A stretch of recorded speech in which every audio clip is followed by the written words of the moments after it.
Tendera ko, meron pong pumunta dito sa akin, si ate po. May ano yung baby niya, napaso ng mainit na tubig sa tiyan.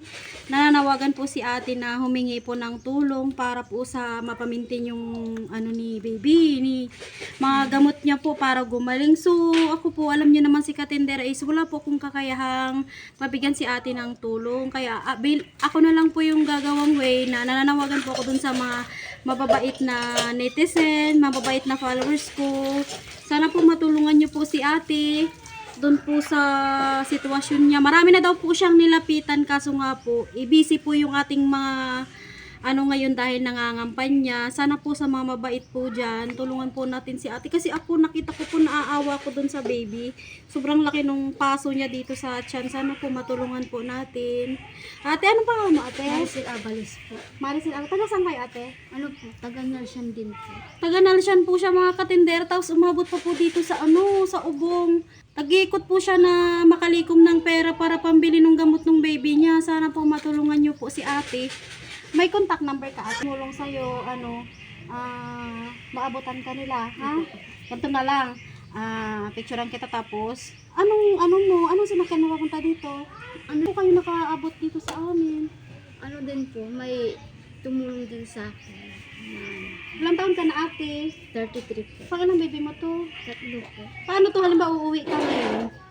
Ibigay mo sa akin yung contact number mo tapos try kong humingi ng tulong dun sa mga ibang charity vlogger na kasama ko. Tapos kung may abot silang tulong sa akin or ibigay mo sa akin yung exact address mo tapos pag bibigay silang tulong sa akin, pupuntahan kita. Tapos ibibili natin ang gamot ng baby mo. Paano to halimbawa umuwi ka ngayon? Saan ka sasakay? Saan po? Naglalakad po na lang po. Ganito na lang, bigyan kita ng pamasahe kasi yun lang talaga yung kaya ko. Bigyan kita pamasahe, makauwi ka. Yun, meron akong charity vlogger na kilala si Boss Joey. Datuin, try ko itong ilapit sa kanya, ihingi ng tulong. Baka sakaling may maibigay siya sa'yo kahit pambili ng gamot. Kontakin kita mamaya, tawagan kita. Sabi naman yan, ate, layo pa ng nilibot niyo. Kawawa, ilang taon na to? 2 years old, tapos yung panganay ko po, 4 na taon, tapos yung Nalsyan Bayambang po. Opo, Lumapit na po kayo din sa mga ano doon. mga kagawad po. Wala din po kasi busy po sila, ina-ice din sila eh. Kay ano po, niyan yun. Lumapit na po ba kayo? Nagbigay po sila ng 500. Yun. Hindi, ganito na lang ate ha. Basta pangako ko sa'yo, try nating lumapit dun sa mga... Kay Boss Joey, datuin, siya po yung kilala ko ngayong charity vlogger. Try natin ilapit sa kanya to tapos tatawagan kita. Kasi sa ngayon ate, wala din ako. Kasi yung asawa ko talaga, may sakit siya. Meron siyang valvular heart disease stage 3. Kaya din ang binablog ko. Bali, ako din, nagsisikap din ako na mapunan ko yung mga pangailangan niya, yung gamot niya. Yeah, pares lang tayo sitwasyon. Pero syempre, baby kasi ito. Magagawa ko lang sa'yo ay, bibigyan kita ng pamasahe para makauwi ka. Tapos, itong resita mo, pinicturean ko na din. Try kong ilapit dun sa mga kaibigan ko na charity vlogger, lalo na kay Boss Joey. Kasi si Boss Joey malambot yung puso niya sa mga ganyan. Or baka puntahan ka pa nga niya yan. Basta yun na lang ang kaya kong tulong sa'yo, madam ha. Sa ngayon talaga yun ang kaya kong tulong.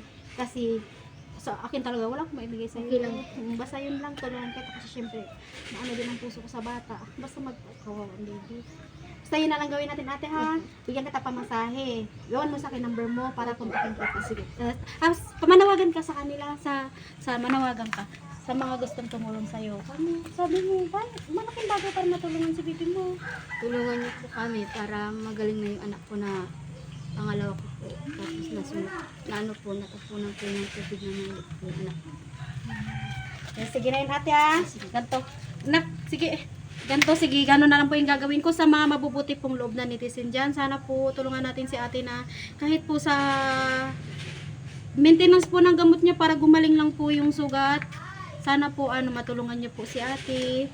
God bless po. Maraming salamat po sa gustong tumulong po. Kontakin niyo lang po Katendera Vlog po.